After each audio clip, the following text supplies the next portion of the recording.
ಏನು ಅದೊಂದು ಪ್ರೊಸೆಸ್. ನಾ ಹೆಂಗೆ ಹೇಳ್ದಂಗೆ ಏನದು ಇಂಡಿವಿಜುವಲ್ ಡಿಸೈಡ್ ಮಾಡುವಂತ ಪ್ರೊಸೆಸ್. ಹೌದಾ? ಈ ನಂಬರ್ ಆಫ್ ಆಪ್ಷನ್ಸ್ ಇರುತ್ತೆ. ನೀವು 4 ಜನ ಆಪ್ಷನ್ಸ್ ಕೊಡ್ತೀರಾ ಅಂದ್ರೆ ನಾನು ಒಂದನ್ನು ಚೂಸ್ ಮಾಡ್ತೀನಿ. ಅದು ನಾನು ಅಷ್ಟೇ ಡಿಸೈಡ್ ಮಾಡಕ್ ಸಾಧ್ಯ. ಹೌದಾ? ನನಗೆ ಏನ್ ಬೇಕು ಅಂತ ನಾನು ಅಷ್ಟೇ ಡಿಸೈಡ್ ಮಾಡಕ್ ಸಾಧ್ಯ. Right? So it is a individual process to decide about what to buy, when to buy and how much to buy and where to by.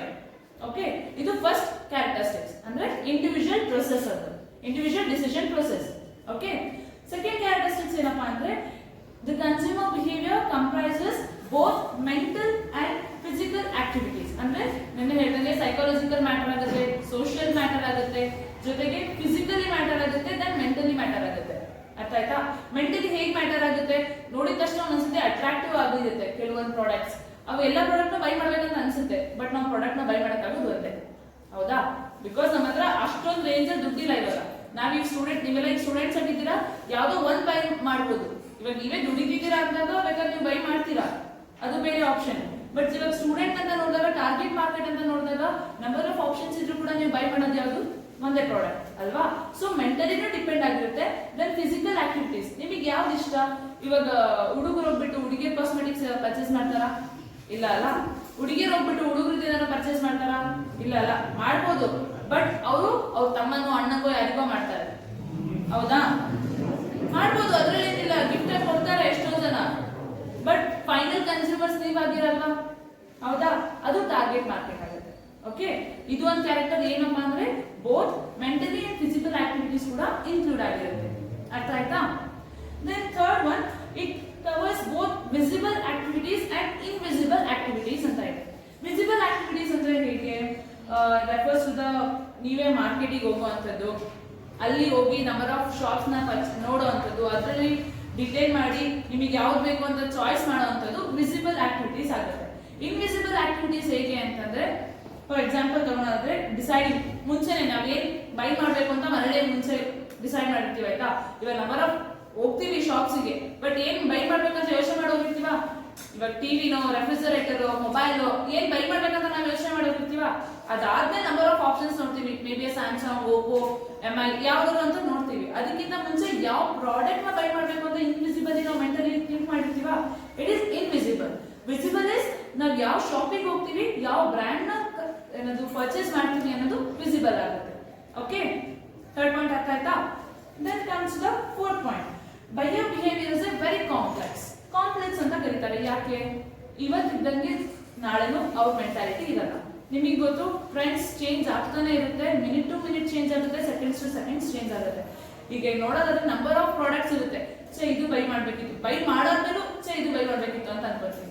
ಇಲ್ಲ, ಬೈ ಮಾಡೋಕ್ಕಿಂತ ಮುಂಚೆ ಇದು ಬೇಡ, ಇದು ಬೈ ಮಾಡೋಣ ಅಂದ್ರೆ ಅವ್ರು ವೆರಿ ಕಾಂಪ್ಲೆಕ್ಸ್ ಆಗಿರ್ತಾರೆ. ಯಾವ ಮೂಮೆಂಟಿಗೆ ಯಾವ್ದನ್ನ ಪರ್ಚೇಸ್ ಮಾಡ್ತಾರೆ ಅಂತ ಕೆಲವೊಂದ್ಸಲ ಅವ್ರಿಗೇನೆ ಗೊತ್ತಿರಲ್ಲ. ಅಂತ ಪರಿಸ್ಥಿತಿಗಳು ಇರುತ್ತೆ. ಹೌದಾ? ಇವಾಗ ನೀವೇ ಏನೋ ಬೈ ಮಾಡಕ್ ಹೋಗಿರ್ತೀರಾ, ಆ ಶರ್ಟ್ ಇಷ್ಟ ಆಗಿರುತ್ತೆ, ಅಂದ್ರೂ ಅದು ಬಿಟ್ಟು ಬೇಡ ಈ ಶರ್ಟ್ ತಗೋಣ ಅಂತ ವೆರಿ ಕಾಂಪ್ಲೆಕ್ಸ್ ಆಗಿ ಸೆಲೆಕ್ಟ್ ಮಾಡ್ತೀರಾ ಅಲ್ವಾ? ನಾನು ಯಾಕೆ ನಿಮ್ಮನ್ನೇ ಎಕ್ಸಾಂಪಲ್ಸ್ ಕೊಡ್ತೀನಿ ಅಂದ್ರೆ ನೀವೆಲ್ಲ ಅದನ್ನ ಮಾಡಿರ್ತೀರಾ ಅಂತ ಎಕ್ಸಾಂಪಲ್ ಕೊಡ್ತೀನಿ ಅಷ್ಟೇ. ಅರ್ಥ ಆಯ್ತಾ? ಫೈನ್. ಫೋರ್ತ್ ಅಂತ ಅರ್ಥ ಆಯ್ತಾ? It's A very complex behaviour ಅಂತ ಆಗಿರುತ್ತೆ. ಅಂದ್ರೆ ಯಾವ್ದನ್ನು ಕರೆಕ್ಟ್ ಆಗಿ ಜಡ್ಜ್ ಮಾಡಕ್ ಆಗಲ್ಲ. ಇವತ್ತಿನಂಗೆ ಜನ ನಾಳೆ ಇರಲ್ಲ. ಅದ್ರಲ್ಲೂ ಕನ್ಸ್ಯೂಮರ್ ಬಿಹೇವಿಯರ್ ಒಳಗೆ ಅವ್ರ ಮೆಂಟಾಲಿಟಿ ಹೆಂಗೆ ಚೇಂಜ್ ಆಗುತ್ತೆ ಅಂದ್ರೆ ಮಿನಿಟ್ ಟು ಮಿನಿಟ್ ಚೇಂಜ್ ಆಗ್ತಾ ಹೋಗುತ್ತೆ. Okay, then buyer behaviour is a dynamic in nature ಅಂತ ಕರೀತಾರೆ. Because it is constantly changing. ಯಾವಾಗ್ಲೂ ಒಂದು ಸ್ಟ್ರಿಕ್ಟ್ ಆಗಿರಲ್ಲ. ಏನದು second point, it is very complex ಇತ್ತಲ್ಲ, ಇದಕ್ಕೂ light difference it is constantly changing to day by day. Okay, ಅದು dynamic in nature ಇರುತ್ತೆ. ಯಾವುದೋ ಒಂದು ಫಿಕ್ಸ್ಡ್ ಆಗಿರಲ್ಲ. Okay, day to day, time to time change ಆಗ್ತಾನೆ ಹೋಗುತ್ತೆ, ಕಾನ್ಸ್ಟೆಂಟ್ಲಿ ಇರಲ್ಲ. Okay, then an individual behavior is influenced by internal factors and two external factors. Internal factors external factors ಅಂದ್ರೆ ಏನೇನು? Internal factors ಅಂತಂದ್ರೆ ನಿಮ್ ನೀಡ್ಸ್ ಏನು, ನಿಮ್ ಹ್ಯಾಬಿಟ್ಸ್ ಏನು, ನಿಮ್ಮಲ್ಲಿರೋ ನೀಡ್ಸ್ ಹ್ಯಾಬಿಟ್ಸ್ ಇದೆಲ್ಲ ಡಿಪೆಂಡ್ ಆಗ್ತಾ ಹೋಗುತ್ತೆ. ಎಕ್ಸ್ಟರ್ನಲ್ ಫ್ಯಾಕ್ಟರ್ಸ್ ಅಂದ್ರೆ ಏನ್ ಡಿಪೆಂಡ್ ಆಗುತ್ತೆ? ಸೋಷಿಯಲ್ ಫ್ಯಾಕ್ಟರ್ಸ್ ಡಿಪೆಂಡ್ ಆಗುತ್ತೆ, ಔಟ್ಸೈಡ್ ಫ್ಯಾಮಿಲಿ ಡಿಪೆಂಡ್ಸ್ ಆಗುತ್ತೆ. ಹೌದಾ? ನಿಮಗೆ ಇವಾಗ ಇಂಟರ್ನಲ್ ಫ್ಯಾಕ್ಟರ್ಸ್ ಅಂದ್ರೆ ನಿಮಗೆ ಯಾವ್ದು ಇಷ್ಟ ನೀವು ಅದನ್ನ ಮಾಡ್ತೀರಾ. ಎಕ್ಸ್ಟರ್ನಲ್ ಫ್ಯಾಕ್ಟರ್ಸ್ ಎಫೆಕ್ಟ್ ಆಗ್ತಾ ಹೋಗುತ್ತೆ. ಒಂದೊಂದ್ಸತಿ ನಮಗೆ ಇಷ್ಟ ಆಗಿದ್ದು ನಾವು ತಗೊಳಕ್ ಆಗಲ್ಲ. Because of force of parents ಆಗಿರ್ಬೋದು, ಸೊಸೈಟಿ ಆಗಿರ್ಬೋದು, ಇಲ್ಲ ಫ್ರೆಂಡ್ಸ್ ಆಗಿರ್ಬೋದು, ಅವರೆಲ್ಲರೂ ಫೋರ್ಸ್ ಮಾಡ್ತಾರೆ ಅದು ಬೇಡ, ಇದು ಚೆನ್ನಾಗಿರುತ್ತೆ ತಗೊಳ್ಳಿ ಅಂತ. ಹೌದಾ? ಆ ಟೈಮಲ್ಲಿ ನಾವು ಚೇಂಜ್ ಆಗ್ಬಿಡ್ತೀವಿ. ಕನ್ಸ್ಯೂಮರ್ ಬಿಹೇವಿಯರ್ ಹಾಗೂ ಚೇಂಜ್ ಆಗುತ್ತೆ. ಒಂದೊಂದ್ಸತಿ ಇಂಟರ್ನಲ್ ಫ್ಯಾಕ್ಟರ್ಸ್ ಎಫೆಕ್ಟ್ ಆಗುತ್ತೆ, ಒಂದೊಂದ್ಸತಿ ಎಕ್ಸ್ಟರ್ನಲ್ ಫ್ಯಾಕ್ಟರ್ಸ್ ಕೂಡ ಎಫೆಕ್ಟ್ ಆಗುತ್ತೆ. Okay, then come to consumer behaviour is an internal part of human behaviour ಅಂತ ಕರೀತಾರೆ. ಹ್ಯೂಮನ್ ಬಿಹೇವಿಯರ್ ಅಂದ್ರೆ ಏನು? ನೀವೇನೇನು ಬಿಹೇವಿಯರ್ ಮಾಡ್ತೀರಲ್ಲ ಅದೆಲ್ಲ ಹ್ಯೂಮನ್ ಬಿಹೇವಿಯರ್. ಅವ್ರಿಗೆ ನೀಡ್ಸ್ ಇದೆ, ವಾಂಟ್ಸ್ ಇದೆ, ಅವ್ರಿಗೆ ಏನ್ ಬೇಕು ಎಲ್ಲರೂ ನೋಡ್ಕೋತೀವಿ, ಹೌದಾ? ಇವಾಗ ನನಗೇನೋ ಬೇಕು ಅಂತಂದ್ರೆ ನಾನು ತಗೋತೀನಿ, ಅದು ನನ್ನ ನೀಡ್, ನನ್ನ ವಾಂಟ್, ನನ್ನ ಹ್ಯೂಮನ್ ಬಿಹೇವಿಯರ್. ಇವಾಗ ನೀರು ಕುಡಿಬೇಕು ಅನ್ಸಿದ್ರೆ ನಾನು ನೀರು ಕುಡಿತೀನಿ, ಹೊಟ್ಟೆ ಹಸಿದು ಅಂದ್ರೆ ನಾನು ಊಟ ಮಾಡ್ತೀನಿ. ಎಲ್ಲಿಂದ ಸ್ಟಾರ್ಟ್ ಆಗುತ್ತೆ? ಅದು ನೀಡಿಂದ, ಹೌದಾ? ನನಗೆ ಅದು ಹೊಟ್ಟೆ ಹಸಿದಿದೆ ಅಂದ್ರೆ ಕ್ರೇವಿಂಗ್ ಸ್ಟಾರ್ಟ್ ಆದಾಗ ಅದು ನೀಡ್ ಬರುತ್ತೆ. ಆ ನೀಡಿನ ಟೈಮಲ್ಲಿ ನಾನು ಸ್ಯಾಟಿಸ್ಫೈ ಮಾಡ್ಕೋತೀನಿ, ಹೌದಾ? So it is an internal part of human behaviour. Human behaviour ಅಂತಂದ್ರೆ ಎಲ್ಲದೂ ಇನ್ಕ್ಲೂಡ್ ಆಗಿರುತ್ತೆ. ನಮಗೆ ಹೊಟ್ಟೆ ಹಸಿದಿಂದ ಆಗಿರ್ಬೋದು, ನೀರು ಕುಡಿಯೋದ್ರಿಂದ ಆಗಿರ್ಬೋದು, ಎಲ್ಲಾನು, ಕ್ಲಾತ್ಸ್ ಬೇಕು, ಎಲ್ಲಾನು ಡಿಪೆಂಡ್ ಆಗಿರುತ್ತೆ, ಹೌದಾ? ಹ್ಯೂಮನ್ ಬಿಹೇವಿಯರ್ ಇರೋದ್ರಿಂದಾನೆ ಕನ್ಸ್ಯೂಮರ್ ಬಿಹೇವಿಯರ್ ಕೂಡ ಇದೆ ಅಂತ ಹೇಳ್ತಾರೆ. It is an internal part of human behaviour. ಅರ್ಥ ಆಯ್ತಾ? Okay, then in many cases ಅಲ್ಲಿ the bio behaviour is a sum total of behaviour of a number of persons. ಅಂತಂದ್ರೆ ಕೆಲವೊಂದ್ಸಲಿ ನಾವಷ್ಟೇ ಡಿಸೈಡ್ ಮಾಡೋಕ್ಕಾಗಲ್ಲ ನಮಗೆ ಏನ್ ಬೇಕು ಅಂತ, ಅಲ್ವಾ? ಇವಾಗ ನೀವು 10th ಆದ್ಮೇಲೆ ನೀವು ಅಷ್ಟೇ ಡಿಸೈಡ್ ಮಾಡಿದ್ರೆ ನಾನು ಕಾಮರ್ಸಿಗೆ ಹೋಗ್ತೀನಿ ಅಂತ ಇಲ್ಲ ಅಲ್ಲ. ಫ್ಯಾಮಿಲಿನೂ ಡಿಪೆಂಡ್ಸ್ ಆಗಿರುತ್ತೆ, ಹೌದಾ? ಇಲ್ಲ ಫ್ರೆಂಡ್ಸು ಡಿಪೆಂಡ್ಸ್ ಆಗಿರ್ತಾರೆ, ಬ್ರದರ್ ಸಿಸ್ಟರ್ ಯಾರಾದ್ರೂ ಡಿಪೆಂಡ್ ಆಗಿರ್ತಾರೆ, ಹೌದಾ? ಸೊ ಒಬ್ಬರೇ ಡಿಸಿಷನ್ ತಗೊಳಕ್ಕಾಗಲ್ಲ. ಇದು ಎಜುಕೇಶನ್ ಸಿಸ್ಟಮ್ ಆಯ್ತು ಅಂದ್ಕೊಂಡು. ಇವಾಗ ನೀವೇ ಮೊಬೈಲ್ ತಗೊಂಡಿರ್ತೀರಾ, PU ಆದ್ಮೇಲೆ ಎಲ್ಲರೂ ಕೊಡ್ಸಿರ್ತಾರೆ, ಓಕೆ? ನೀವು ಯಾವುದೋ ಒಂದು ಪರ್ಟಿಕ್ಯುಲರ್ ಅಂತ ಅನ್ಕೊಂಡಿರ್ತೀರಾ, ಅಂದ್ರೂ ಕೂಡ ಅದು ಬಿಟ್ಟು ಬೇರೆದೇ ತಗೊಂಡಿರ್ತೀರಾ ಒಂದೊಂದ್ಸಲ, ಹೌದಾ? Because of family depends. ಅವ್ರೊಬ್ಬರಿಂದಾನೇ ಡಿಸಿಷನ್ ಆಗಲ್ಲ, ಬೇರೆ ಎಕ್ಸ್ಟರ್ನಲ್ ಫ್ಯಾಕ್ಟರ್ಸ್ ಕೂಡ ಎಫೆಕ್ಟ್ ಆಗುತ್ತೆ, ಹೌದಾ? ಫಾರ್ ಎಕ್ಸಾಂಪಲ್ ತಗೊಳೋದಾದ್ರೆ ಇವಾಗ ಮನೆಯಲ್ಲಿ ಕಾರ್ ತಗೋಬೇಕು ಅಂತ ಅನ್ಕೊಂಡಿರ್ತಾರೆ. ನಾನು ಒಬ್ಳೆ ಸೇರ್ ತಗೋತೀನಿ ಅಂತ ಅನ್ಕೊಂತೀನ? ಇಲ್ಲ ಅಲ್ಲ. ನನ್ನ ಫ್ಯಾಮಿಲಿನೂ ಡಿಪೆಂಡ್ ಆಗ್ಬೇಕಾ? ನಾನು ಎಲ್ಲಾದ್ರೂ ಡಿಸಿಷನ್ ತಗೋತೀನ? ಹೌದಾ? ತಗೊಳೋದು ನಂದೇ ದುಡ್ಡಲ್ಲಿ ಆಗಿರ್ಬೋದು. ಒಂದ್ ಮಾತಾದ್ರೂ ಕೇಳ್ತೀವ, ಅಮ್ಮ ಈ ತರ ಕಾರ್ ತಗೋಬೇಕು, ಅಪ್ಪ ಈ ತರ ಕಾರ್ ತಗೋಬೇಕು, ಇಲ್ಲ ಅಣ್ಣ ಈ ತರ ಕಾರ್ ತಗೋಬೇಕು, ಹೌದಾ? ಮ್ಯಾಟರ್ ಆಗುತ್ತಾ? ಸೊ ಒಬ್ರ ಮೇಲೆ ಡಿಪೆಂಡ್ ಆಗಿರಲ್ಲ, ತುಂಬಾ ನಂಬರ್ ಆಫ್ ಪರ್ಸನ್ಸ್ ಮೇಲೆ ಕೂಡ ಡಿಪೆಂಡ್ ಆಗಿರುತ್ತೆ. Okay, then third one, ninth one, in some cases the decision to buy is taken into the customer himself but by the third party. ಅಂದ್ರೆ ಒಂದೊಂದ್ಸಲ ಏನಾಗುತ್ತೆ, ಅದನ್ನ ಕನ್ಸ್ಯೂಮ್ ಮಾಡೋದು ನಾವೇ ಆಗಿರ್ತೀವಿ, ಡಿಸಿಷನ್ ಮಾಡೋದು ಥರ್ಡ್ ಪಾರ್ಟಿ ಆಗಿರ್ತಾರೆ. ಇನ್ ದ ಸೆನ್ಸ್ ನಮ್ಮನ್ನ ಬಿಟ್ಟು ಬೇರೆ ಇನ್ನೊಬ್ಬ ಥರ್ಡ್ ಪಾರ್ಟಿ ಡಿಸಿಷನ್ ಮಾಡೋದ ಸಿಚುವೇಶನ್ ಬರುತ್ತೆ. ಎಕ್ಸಾಂಪಲ್, ನೀವೀಗ ಹಾಸ್ಪಿಟಲೈಸ್ಡ್ ಆಗಿದ್ದೀರಾ, ನಿಮಗೆ ಯಾವುದೋ ಒಂದು ಟ್ಯಾಬ್ಲೆಟ್ಸ್ ಬೇಕು, ಮೆಡಿಸಿನ್ ಬೇಕು, ಅದನ್ನ ಡಿಸ್ಕ್ರಿಪ್ಷನ್ ಕೊಡುವಂಥದ್ದು ಡಾಕ್ಟರ್, ಅದನ್ನ ಕನ್ಸ್ಯೂಮ್ ಮಾಡೋಂಥ ತಗೊಂಡು ಪರ್ಚೇಸ್ ಮಾಡ್ಕೊಂಬರೋದು ಯಾರು? ನಿಮ್ಮ ರಿಲೇಟಿವ್ಸ್ ಯಾರಾದ್ರೂ ಹೋಗ್ತಾರೆ, ಹೌದಾ?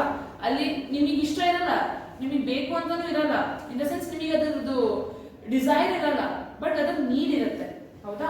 ಆ ಟೈಮಲ್ಲಿ ಡಾಕ್ಟರ್ ಡಿಸ್ಕ್ರಿಪ್ಷನ್ ಮಾಡ್ತಾರೆ, ಆ ಟೈಮಲ್ಲಿ ರಿಲೇಟಿವ್ಸ್ ಹೋಗಿ ತಗೊಂಡ್ಬಂದು ಕೊಡ್ತಾರೆ. ಥರ್ಡ್ ಪಾರ್ಟಿ ರಿಲೇಟಿವ್ಸ್ ಆಗ್ತಾರ? ಇಲ್ಲ ಡಾಕ್ಟರ್ ಥರ್ಡ್ ಪಾರ್ಟಿ ಇರ್ತಾರ? ಅವ್ರು ಹೇಳಿದ್ರು ಅಂತ ಆದ್ರೂ ನೀವು ಕನ್ಸ್ಯೂಮ್ ಮಾಡಲೇಬೇಕಾ? ಬಿಕಾಸ್ ಆಫ್ ಹೆಲ್ತ್ ಇಶ್ಯೂಸ್, ಹೌದಾ? ಸೊ ಅಲ್ಲಿ ಅಲ್ಟಿಮೇಟ್ ಕನ್ಸ್ಯೂಮರ್ ನೀವು ಆಗ್ತೀರಾ, but you guys are not decide to take that, ಅಲ್ವಾ? ಈ ತರನು ಕೂಡ ಕನ್ಸ್ಯೂಮರ್ ಬಿಹೇವಿಯರ್ ಚೇಂಜ್ ಆಗುತ್ತೆ. ಓಕೆ, ಅರ್ಥ ಆಯ್ತಾ? ಎಲ್ಲ ಕ್ಯಾರೆಕ್ಟರಿಸ್ಟಿಕ್ಸ್ ಅರ್ಥ ಆಯ್ತಾ? ಕನ್ಸ್ಯೂಮರ್ ಬಿಹೇವಿಯರ್ ಕ್ಯಾರೆಕ್ಟರಿಸ್ಟಿಕ್ಸ್ ಏನಕ್ಕೆ ಅಂದ್ರೆ ನೀವು ಏನ್ ಮೀನಿಂಗು ಡೆಫಿನೇಷನ್ ಕಲ್ತ್ಕೊಂಡಿರ್ತೀರಾ ಅದರಲ್ಲೇ ಕೆಲವೊಂದು ಪಾಯಿಂಟ್ಸ್ ನ ಬರಿತಾ ಹೋಗ್ಬೋದು. ಓಕೆ, ಇದೇನು ಸಪ್ರೇಟ್ ಆಗಿ ಕೇಳಲ್ಲ, ಕೇಳಿದ್ರೆ 2 ಮಾರ್ಕ್ಸ್ಗೆಲ್ಲ ಕೇಳ್ತಾರೆ. ಅರ್ಥ ಆಯ್ತಾ? ನೆಕ್ಸ್ಟ್ ಟಾಪಿಕ್ ಈಗ ಹೋಗೋಣ. ಕನ್ಸ್ಯೂಮರ್ ಬಿಹೇವಿಯರ್ ಕ್ಯಾರೆಕ್ಟರ್ಸ್ ನೋಡಿದ್ವಿ, ಅದರ ಇಂಪಾರ್ಟೆನ್ಸ್ ಏನು?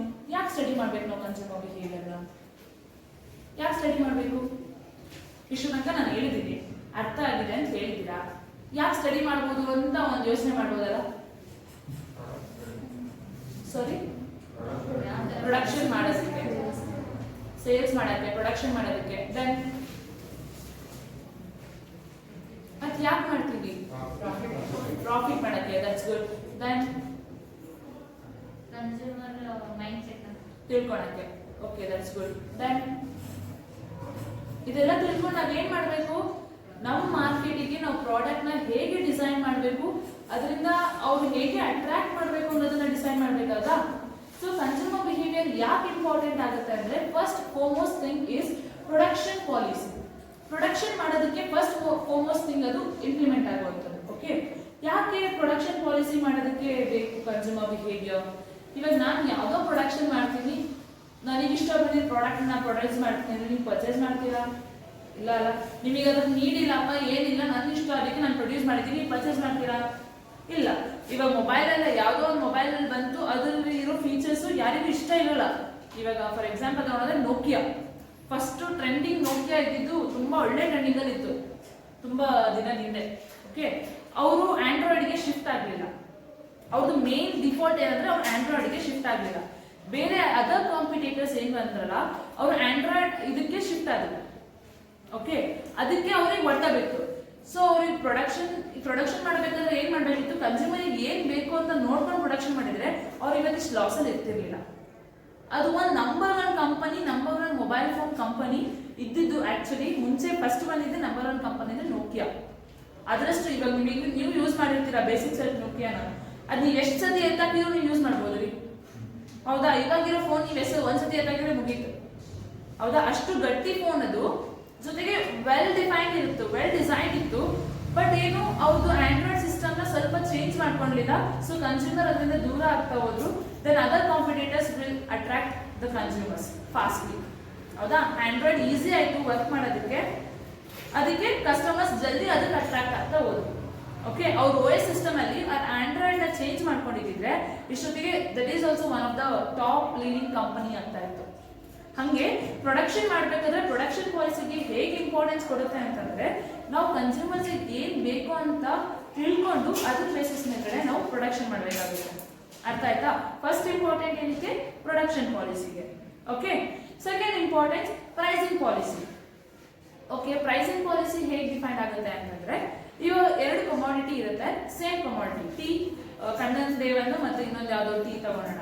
Okay, red label. ಓಕೆ, ಅದೆರಡೂ ಕೂಡ amount pricing differ slight changes ಇರುತ್ತೆ, ಜಾಸ್ತಿ ಇರಲ್ಲ. ತಾಜ್ ಇದೆ ಬಿಡ್ರಿ, ಅದು ಬೇರೆ, ಅದು ಒಂದು ಎಕ್ಸ್ಟೆಂಟ್ ಲೆವೆಲ್ ಅಲ್ಲಿ ಇರುತ್ತೆ. ಅದು ಬಿಟ್ಟು ಸೇಮ್ ಕಮಾಡಿಟಿ, ಸೇಮ್ ಕ್ವಾಲಿಟಿ ಇರುವಂತ ಪ್ರಾಡಕ್ಟ್ ಹೆಚ್ಚು ಕಮ್ಮಿ ₹1 ₹2 ಹೆಚ್ಚು ಕಮ್ಮಿ ಇರುತ್ತೆ. ಅದಕ್ಕೂ ಜಾಸ್ತಿ ಡಿಫ್ರೆನ್ಸಸ್ ಇದ್ರೆ ಯಾರು ಬೈ ಮಾಡ್ತಾರಾ? ಅಯ್ಯೋ ಅದಕ್ಕಿಂತ ಇದೇ ಚೆನ್ನಾಗಿದೆ ಬಿಡಪ್ಪ, ಕಮ್ಮಿನೂ ದುಡ್ಡಿದೆ, ನಾನು ಇದನ್ನೇ ಪರ್ಚೇಸ್ ಮಾಡ್ತೀನಿ ಅಂತಾರೆ. ಹೌದಾ? So consumer mindset first ನೋಡುವಂಥದ್ದು ಪ್ರೈಸಿಂಗ್. ಇವಾಗ ಎಲ್ಲರೂ ನೋಡಲ್ಲ ಕ್ವಾಲಿಟಿನ, ಯಾರು ಫುಲ್ ಸ್ಟ್ಯಾಂಡರ್ಡ್ ಆಗಿರ್ತಾರೋ ಅವ್ರು ಕ್ವಾಲಿಟಿ ನೋಡ್ತಾರೆ. ಅದಕ್ಕೂ ಜಾಸ್ತಿ ಸ್ವಲ್ಪ ಲೋ ಇರೋಂಥ ಅನ್ನೋದಕ್ಕಿಂತ ಇಂಡಿಯಾದಲ್ಲಿ ಆಲ್ಮೋಸ್ಟ್ ಇರೋದು ಮಿಡಲ್ ಕ್ಲಾಸ್ ಪೀಪಲ್ಸ್. ಹೌದಾ? ಅವರೆಲ್ಲ ಏನ್ ಜಾಸ್ತಿ ಪ್ರಿಫರ್ ಮಾಡ್ತಾರೆ, ಡಿಸ್ಕೌಂಟ್ ಸೇಲ್ ಜಾಸ್ತಿ ಕೊಡ್ತಾನೆ, ಪ್ರೈಸಿಂಗ್ ದುಡ್ಡು ಯಾವ್ದು ಕಮ್ಮಿ ಇದೆ. ಹೌದಾ? ಇವಾಗ ನಾವೇ ಡ್ರೆಸ್ ತಗೋಬೇಕಾದ್ರೆ ಎಲ್ಲಿಗೋ ಹೋಗ್ಬೇಕಾದ್ರೆ ನೋಡೋದಾದ್ರೆ ಬೈ 2 get 1 ಫ್ರೀ ಇದೆ ಫಸ್ಟ್ ಅಲ್ಲಿ ಓಡೋಗಿರ್ತೀವಿ. ಹೌದಾ? ಎಲ್ರು ಹೋಗ್ತೀರಾ? ವಿಶಾಲ್ ಮಾರ್ಟ್ ಸ್ಟಾರ್ಟಿಂಗ್ ಬಂದಾಗ ದಾವಣಗೆರೆಗೆ ಎಷ್ಟು ಜನ ಹೋಗಿಲ್ಲಪ್ಪ? ಎಲ್ರು ಹೋಗಿದ್ದೀರಾ ಅನ್ಕೊಂತೀನಿ ಆಲ್ಮೋಸ್ಟ್. ಹೌದಾ? ಅಲ್ಲಿ ₹100 1 ಟೀ ಶರ್ಟ್. ಹೌದಾ? ಸೊ ಅದು ಕನ್ಸ್ಯೂಮರ್ ಮೈಂಡ್ ಸೆಟ್. ಸೊ ಅದನ್ನು ಜೊತೆಗೆ ನಾವು ತಲೆಯಲ್ಲಿ ಇಟ್ಕೊಂಡು ಪ್ರೊಡಕ್ಷನ್ ಮಾಡಾಯ್ತು, ಪ್ರೈಸಿಂಗ್ ಹೇಗೆ ಕೊಡಬೇಕು ಅನ್ನೋದು ಕೂಡ ನಾವು ಕರೆಕ್ಟ್ ಆಗಿ ಯೋಚನೆ ಮಾಡಬೇಕು. ಅರ್ಥ ಆಯ್ತಾ? ಬೋರ್ ಹೊಡಿತಿದ್ದೇನೆ ಕ್ಲಾಸ್? ಥರ್ಡ್ ಪಾಯಿಂಟ್ ಬಂದ್ಬಿಟ್ಟು distribution policy. First production policy ಆಯ್ತು, ದೆನ್ ಪ್ರೈಸಿಂಗ್ ಪಾಲಿಸಿ ಆಯ್ತು, ದೆನ್ ಡಿಸ್ಟ್ರಿಬ್ಯೂಷನ್. ನಾವು ಪ್ರೊಡಕ್ಷನ್ ಮಾಡಿದ್ವಿ, ಅದಕ್ಕೊಂದು ಪ್ರೈಸ್ ನ ಫಿಕ್ಸ್ ಮಾಡಿದ್ವಿ, ಇವಾಗ ಡಿಸ್ಟ್ರಿಬ್ಯೂಟ್ ಮಾಡಬೇಕು. ನನಗೆ ಇಷ್ಟವನ್ನ ನಾನು ಯಾವ ಕಡೆ ಬೇಕಾದ್ರೆ ಡಿಸ್ಟ್ರಿಬ್ಯೂಟ್ ಮಾಡೋಕ್ಕಾಗತ್ತಾ? ಯಾವ ಕಡೆ ಜಾಸ್ತಿ ಡಿಮ್ಯಾಂಡ್ ಇದೆನೋ ಆ ಕಡೆ ನಾನು ಡಿಸ್ಟ್ರಿಬ್ಯೂಟ್ ಮಾಡ್ತೇನೆ. ಓಕೆನಾ? ಎಕ್ಸಾಂಪಲ್ ಐಸ್ ಕ್ರೀಮ್ ತಗೊಳೋದಾದ್ರೆ, ಐಸ್ ಕ್ರೀಮ್ಸ್ ಎಲ್ಲಿ ಜಾಸ್ತಿ ಹೀಟ್ ಇರುತ್ತೋ ಅಂತ ಜಾಗಗಳಿಗೆ ನಾನು ಐಸ್ ಕ್ರೀಮ್ ಜಾಸ್ತಿ ಡಿಸ್ಟ್ರಿಬ್ಯೂಟ್ ಮಾಡ್ತೇನೆ. ಕೂರ್ಗೆ ಹೋಗಿ ಜಾಸ್ತಿ ಐಸ್ ಕ್ರೀಮ್ ಡಿಸ್ಟ್ರಿಬ್ಯೂಟ್ ಮಾಡ್ತೀನಿ ಅಂದ್ರೆ ಯಾರು ತಿಂತಾರೇನ್ರಿ? ತಿನ್ಬೋದು, ಲೆವೆಲ್ ತುಂಬಾ ಕಮ್ಮಿ ಇರುತ್ತೆ. ಹೌದಾ? ಕೊಡಗು, ಕೂರ್ಗೆಲ್ಲ. ರಾಯಚೂರು ಸೈಡ್ ಹೋಗ್ಬಿಟ್ಟು ಐಸ್ ಕ್ರೀಮ್ ಜಲ್ದಿ ಕೊಡ್ತೀನಿ ಅಂತಂದ್ರೆ ಅಲ್ಲಿ ಜಲ್ದಿ ಸೇಲ್ಸ್ ಆಗುತ್ತೆ. ಹೌದಾ? ಯಾವ ಕಡೆ ಎಷ್ಟು ಕ್ವಾಂಟಿಟಿ ಯಾವ ಟೈಮಲ್ಲಿ ನಾನು ಡಿಸ್ಟ್ರಿಬ್ಯೂಟ್ ಮಾಡಬೇಕು ಅನ್ನೋದನ್ನು ಕೂಡ ಇಂಪಾರ್ಟೆಂಟ್ ಆಗುತ್ತೆ ಕನ್ಸ್ಯೂಮರ್ ಬಿಹೇವಿಯರ್. ಇವಾಗ ಕನ್ಸ್ಯೂಮರ್ ಬಿಹೇವಿಯರ್ ನಮಗೆ ಗೊತ್ತಿರೋದ್ರಿಂದ ಕೂರ್ಗಲ್ಲಿ ಯಾರು ತಿನ್ನಲ್ಲ ಅಂತ ಗೊತ್ತು, ಬಿಕಾಸ್ ಅಲ್ಲಿ ಹೆವಿ ಕೋಲ್ಡ್ ಇರುತ್ತೆ. ರಾಯಚೂರಲ್ಲಿ ತಿಂತಾರೆ ಬಿಕಾಸ್ ಅಲ್ಲಿ ಹೆವಿ ಹೀಟ್ ಇರುತ್ತೆ. ಹೌದಾ? ಸೊ ನಾವು ಅಲ್ಲಿಗೆ ಜಾಸ್ತಿ ಡಿಸ್ಟ್ರಿಬ್ಯೂಟ್ ಮಾಡಬೇಕು. ಅದನ್ನು ಕೂಡ ಕಾನ್ಸೆಪ್ಟ್ ನಮಗೆ ಹಿಂಗೆ ಗೊತ್ತಾಯ್ತು, ಕನ್ಸ್ಯೂಮರ್ ಬಿಹೇವಿಯರ್ ಇಂದ ಜಾಸ್ತಿ ಸೇಲ್ಸ್ ಆಗ್ತಿಲ್ಲ ಅನ್ನೋದ್ರ ಗೊತ್ತಾಗಿ ನಾವು ಡಿಸ್ಟ್ರಿಬ್ಯೂಷನ್ ಪಾಲಿಸೀಸ್ ನ ಹೆಚ್ಚು ಕಮ್ಮಿ ಮಾಡ್ಕೋತೀವಿ. ಓಕೆ, ಫಸ್ಟ್ ಪ್ರೊಡಕ್ಷನ್ ಆಯ್ತು, ದೆನ್ ಪ್ರೈಸಿಂಗ್ ಆಯ್ತು, ಡಿಸ್ಟ್ರಿಬ್ಯೂಷನ್ ಪಾಲಿಸಿನೂ ಕೂಡ ಯಾವ ಕಡೆ ಎಲ್ಲಿ ಎಷ್ಟೊತ್ತಿಗೆ ಯಾವ ಟೈಮಿಂಗ್ಸ್ ಅಲ್ಲಿ ಯಾವ ಕ್ವಾಂಟಿಟಿಯಲ್ಲಿ ಬೇಕು ಅನ್ನೋದನ್ನ ಡಿಸೈಡ್ ಮಾಡ್ಕೊಂಡು ನಾವು ಮುಂದುವರಿತೀವಿ. ಓಕೆ, ಅರ್ಥ ಆಯ್ತಾ? Third point. Then next go to the fourth point, sales promotion policy. ಎಲ್ಲ ಆಯ್ತು, ಡಿಸ್ಟ್ರಿಬ್ಯೂಷನ್ ಮಾಡಿದ್ವಿ, ಪ್ರಾಡಕ್ಟ್ ಎಲ್ಲ ಇನ್ನೇನು ಕನ್ಸ್ಯೂಮರ್ಸಿಗೆ ರೀಚ್ ಆಗಬೇಕು. ಆ ಟೈಮಲ್ಲಿ ಸೇಲ್ಸ್ ಪ್ರಮೋಷನ್ ಅಂದ್ರೆ ಗೊತ್ತಲ್ಲ, ನಮ್ದು ಜಾಸ್ತಿ ಸೇಲ್ಸ್ ಆಗಬೇಕು. ಸೇಲ್ಸ್ ಪ್ರಮೋಷನ್ ಅಂತಂದ್ರೆ ಸೇಲ್ಸ್ ಆಗೋದಕ್ಕೋಸ್ಕರ ನಾವು ಏನಾದ್ರು ಎಕ್ಸಿಬಿಷನ್ಸ್ ಕೊಡ್ತೀವಿ, ಡಿಸ್ಕೌಂಟ್ಸ್ ಕೊಡ್ತೀವಿ. ಹೌದಾ? ಇವಾಗ ಕೆಲವೊಂದು ಹೊಸ ಪ್ರಾಡಕ್ಟ್ಸ್ ಬಂದಿರುತ್ತೆ, ಅವರೆಲ್ಲ ಅದರಲ್ಲೇ ಟೈಮ್ಸ್ ಹಾಕೊಂಡು ಕೂತಿರ್ತಾರೆ, ಅಂದ್ರೆ ಎಕ್ಸಿಬಿಷನ್ ಮಾಡ್ತಾ ಇರ್ತಾರೆ. ಹೌದಾ? ಯಾವ ತರ ಸೇಲ್ಸ್ ಪ್ರಮೋಷನ್ ಕೊಟ್ರೆ ಕನ್ಸ್ಯೂಮರ್ಸ್ ಅಟ್ರಾಕ್ಟ್ ಆಗ್ತಾರೆ, ಕನ್ಸ್ಯೂಮರ್ಸ್ ನಾವು ಹೇಗೆ ರೀಚ್ ಮಾಡ್ಬೋದು? ಕೆಲವೊಂದ್ಸತಿ ಡಿಸ್ಕೌಂಟ್ಸ್ ಕೊಡ್ತೀವಿ, ಕೆಲವೊಂದ್ಸತಿ buy one get one free offers ಕೊಡ್ತೀವಿ, ಕೆಲವೊಂದ್ಸತಿ ಏನು ಫ್ರೀ ಸ್ಯಾಂಪಲ್ಸೇ ಕೊಡ್ತಾರೆ. ಸ್ಟಾರ್ಟಿಂಗ್ ಅವ್ರು ಇನ್ನು ಮಾರ್ಕೆಟಿಗೆ ಬಂದಾಗ ಫ್ರೀ ಸ್ಯಾಂಪಲ್ಸ್ ಎಷ್ಟೋ ಸತಿ ಕೊಟ್ಟಿರ್ತಾರೆ, ಹೌದಾ? ಸೊ ಈ ತರ ಯಾವ ಸೇಲ್ಸ್ ಪ್ರಮೋಷನ್ ನಾವು ಯೂಸ್ ಮಾಡಿಕೊಂಡು ಕನ್ಸ್ಯೂಮರ್ ಬಿಹೇವಿಯರ್ನ ಅರ್ಥ ಮಾಡ್ಕೊಂಡು ಹೋಗ್ಬೇಕು ಅನ್ನೋದು ಇಂಪಾರ್ಟೆಂಟ್ ಆಗಿದೆ. ಓಕೆ, ಸೇಲ್ಸ್ ಪ್ರಮೋಷನ್ ಪಾಲಿಸಿ ಅರ್ಥ ಆಯ್ತಾ?